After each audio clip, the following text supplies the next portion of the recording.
Assalamualaikum warahmatullahi wabarakatuh. Perkenalkan, Wal- nama saya Muhammad Sifa, CGP Angkatan 9 Kabupaten Cirebon. Pada kesempatan kali ini, saya bersama Bapak Ajibi dan Ibu Sundari.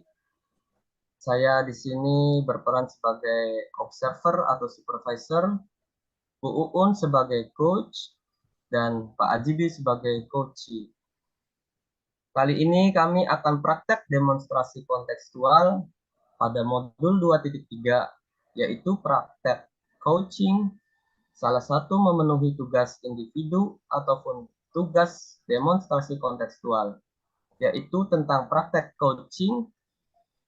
Nah, langsung saja saya akan mempraktekkan dengan Pak Iib dan Bu Un. Untuk Bu Un, kita sudah siap ya Bu? Insya Allah siap, Pak. Assalamualaikum Ibu Uun. Waalaikumsalam, Pak Aman. Selamat pagi Bu Un. Selamat pagi, Pak Aman. Bagaimana kabarnya hari ini Bu Un? Alhamdulillah sehat, Pak. Pak Aman, gimana kabarnya? Alhamdulillah sehat juga Bu Un. Oke, hari ini Bu Un akan melakukan proses coaching terhadap coachee. Namun sebelumnya saya akan menjelaskan dahulu tentang rubrik penilaian yang akan saya nilai pada proses coaching nanti. Saya akan mendiskusikan di mana nanti saya akan nilai, yaitu apakah proses coaching yang Ibu Un lakukan itu sudah sesuai dengan alur Tirta, di mana dalam alur Tirta itu harus memberikan pertanyaan yang berbobot pada coachingnya, dan bagaimana nanti respon coachee terhadap pertanyaan yang Ibu Un lakukan. Kemudian juga Bu Un harus ingat bahwa dalam coaching itu punya prinsip coaching, di mana nanti juga akan menjadi penilaian saya, yaitu kemitraan, proses kreatif, dan memaksimalkan potensi. Namun sebelum proses coaching terjadi, saya akan mengajukan beberapa pertanyaan terlebih dahulu pada Ibu Un. Pertanyaan yang pertama yang ingin saya tanyakan, kompetisi coaching yang bagaimana yang Ibu Un kembangkan nanti di proses coaching ini? Saya akan meningkatkan aktif, kehadiran penuh atau present, dan pertanyaan yang berbobot. Lalu bagian yang mana kompetisi yang secara spesifik yang akan Ibu Un observasi? Kompetensi yang secara spesifik yang ingin saya observasi, yang saya lakukan dengan mendengarkan aktif dan memberikan pertanyaan yang berbobot. Lalu indikator ketercapaian dari tujuan pengembangan yang diinginkan pada proses coaching kali ini seperti apa, Bu? Saya akan berusaha coaching agar mendapatkan solusi dari permasalahannya, sehingga Oke, dapat menyelesaikan permasalahannya. oke, baik. Bila kalau begitu mungkin cukup sekian dulu pertanyaan dari saya. Ini pertanyaan pra-supervisi. Nanti setelah proses coaching ada pertanyaan selanjutnya. Sekarang silakan Ibu Un lanjutkan proses coachingnya. Baik, Pak Amang. Terima kasih. Sama-sama. Assalamualaikum, Pak Ajibi. Bagaimana kabarnya? Waalaikumsalam, Bun. Alhamdulillah, kabar saya baik, sehat. Ada apa, Pak Ib? Kelihatannya seperti orang yang sedang bingung. Ada yang bisa saya bantu? Iya, Bun, saya lagi galau nih. Saat ini saya mau curhat ke Bun tentang kondisi di kelas ini, Bun. Jadi ada dua orang siswa kelas 6 yang kurang fokus dalam belajar. Mereka hanya bercanda saja ketika belajar, sehingga ketika saya memberikan soal evaluasi, mereka tidak bisa mengerjakan secara mandiri. Saya butuh ngobrol nih sama Bu Un. Oh gitu. Iya, Pak. Mudah-mudahan nanti bisa ada pencerahan ya, Pak. Nah, Pak Ajibi, dari pembicaraan kita sekarang, sebenarnya apa yang ingin Pak Ajibi dapatkan? Saya ingin mendapatkan ide baru supaya bisa mengatasi hambatan belajar dua siswa tersebut. Mereka suka tidak bisa fokus ketika mengikuti pembelajaran, sehingga ketika saya memberikan soal, mereka tidak bisa mengerjakannya. Saya jadi bingung, Bu Un. Jadi, Pak Ajibi ingin mendapatkan ide-ide baru untuk mengatasi dua orang siswa kelas 6 yang kurang fokus belajar. Itu kan Pak Ajibi? Iya, Bu Un. Nah, Pak Ajibi bisa mendeskripsikan lebih jauh ide-ide baru yang kayak gimana yang Pak Ajibi ingin dapatkan. Begini, Bu Un, hampir setiap saya memberikan materi pembelajaran di kelas 6, kedua orang siswa tersebut selalu tidak bisa fokus dalam mengikuti kegiatan pembelajaran. Kelihatannya motivasi belajarnya itu sangat kurang. Hal ini terbukti pada saat saya memberikan soal latihan ataupun soal evaluasi, mereka tidak bisa mengerjakannya secara mandiri. Berbeda dengan siswa-siswa yang lainnya. Seperti itu, Bu. Jadi, Pak Ajibi merasakan kesulitan dalam memberikan motivasi belajar kepada dua orang siswa tersebut. Itu ya, Pak? Iya, Bu. Mereka terlihat selalu tidak bisa fokus ketika mengikuti pembelajaran. Akibatnya mereka tidak bisa mengerjakan soal di akhir pembelajaran yang saya berikan secara mandiri. Jadi, Pak Ajibi merasakan adanya perbedaan motivasi belajar dua orang siswa tersebut dibandingkan dengan siswa lainnya, Pak. Iya, Bu Un. Kira-kira faktor apa yang menjadi penyebab dua siswa tersebut tidak bisa fokus dalam mengikuti pembelajaran, Pak? Mungkin saja mereka kurang tertarik dengan media yang saya gunakan dalam pembelajaran, Bu Un. Selama ini saya hanya menggunakan buku paket sebagai media pembelajaran. Belum pernah saya menggunakan sumber belajar lain atau media lain yang bervariasi. Saya juga jarang menampilkan PowerPoint atau video menggunakan InFocus sebagai media pembelajaran. Itu. Saya juga bisa menyimpulkan kedua siswa tersebut tidak bisa lebih fokus dan kurang memiliki motivasi belajar yang baik. Itu dilihat dari apa ya, Pak? Ya, seperti yang sudah saya sampaikan tadi, Bu, ketika saya menyampaikan materi, mereka acuh, cuek. Kadang mereka ngobrol, malah bercanda. Sesekali saya tegur mereka, mereka kadang seperti memperhatikan, kemudian bercanda lagi. Ketika pembelajaran selesai, saya beri soal evaluasi. Nah, kedua siswa tersebut tidak bisa mengerjakan soal evaluasi secara mandiri. Dan ini sering terjadi. Tadi Pak Aljibi menyampaikan bahwa media pembelajaran selama ini digunakan hanyalah buku paket saja. Sehingga media pembelajaran yang digunakan tidak bervariasi. Selain itu, Pak Aljibi juga jarang menggunakan InFocus untuk menampilkan PowerPoint atau menayangkan video sebagai media pembelajarannya dan jarang melakukan ice breaking di tengah-tengah pembelajaran. Mengapa Pak Aljibi? Ada beberapa alasan, Bu Un. Pertama, sekolah saya tidak memiliki InFocus sehingga saya tidak mungkin untuk selalu pinjam dari SD lain.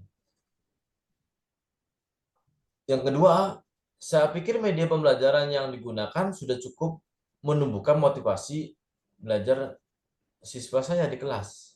Begitu, Bu. Nah, sekarang apa yang dapat Pak Ajibi lakukan untuk membuat kedua siswa Pak Ajibi tersebut agar bisa lebih fokus dalam pembelajaran? Yang pertama, saya akan lakukan adalah mengetahui apa yang menyebabkan mereka tidak bisa fokus dalam belajar. Kemudian, mengidentifikasi kebutuhan belajar mereka dengan mengetahui dulu kesiapan belajar mereka, minat, serta profil belajar kedua siswa tersebut.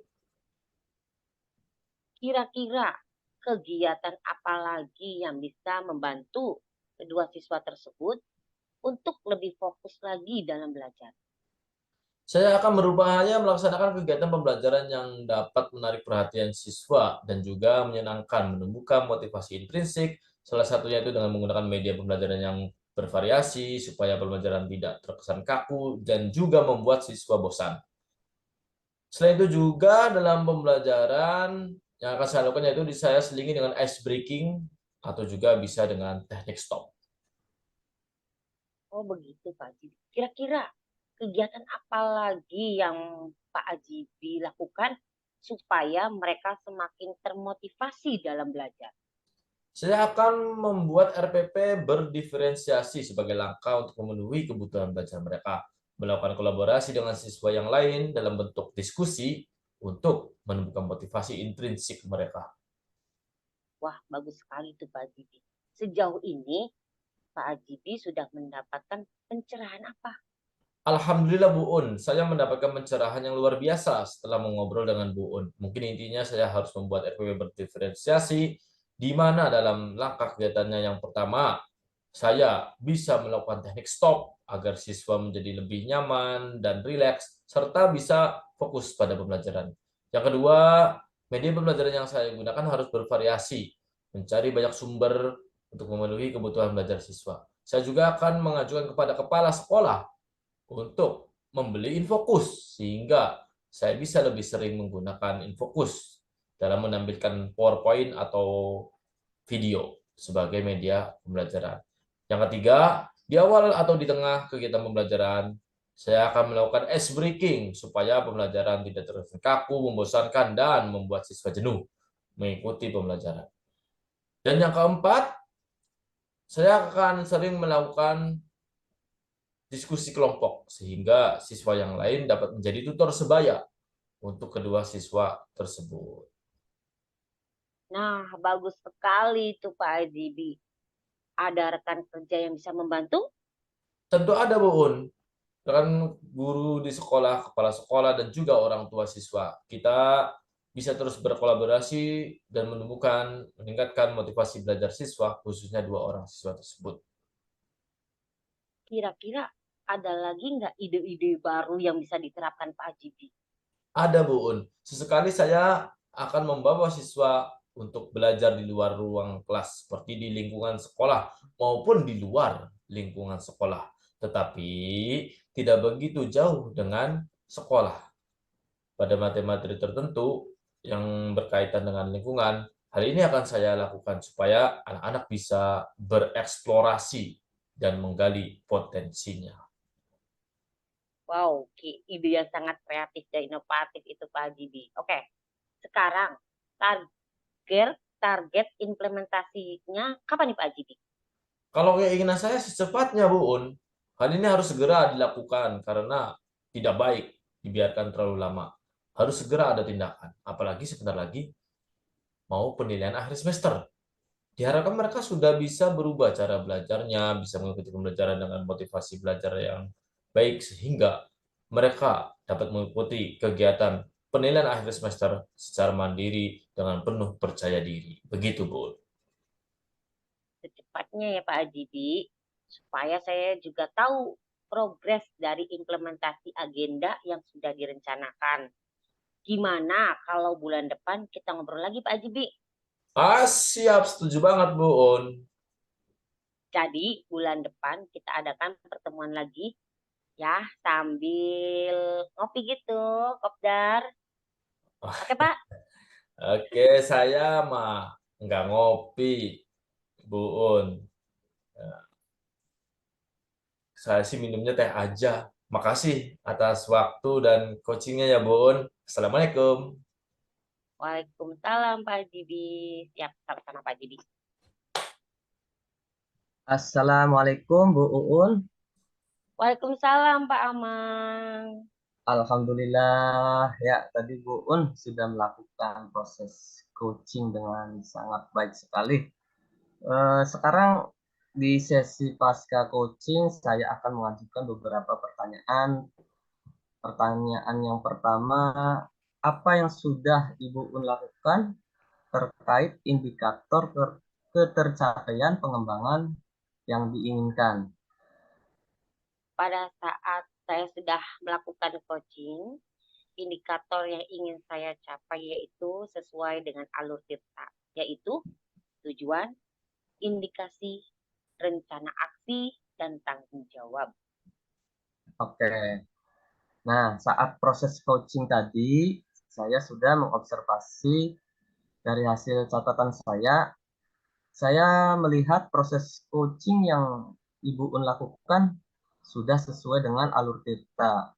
Kemudian sudah sesuai dengan konsep coaching juga ada. Dalam proses coaching tadi dan Ibu Un sudah memberikan pertanyaan yang berbobot kepada coachingnya, sehingga coachingnya merespon dengan baik. Nah, ini mungkin pertanyaan terakhir saya buat Bu Un pada sesi pasca supervisi ini.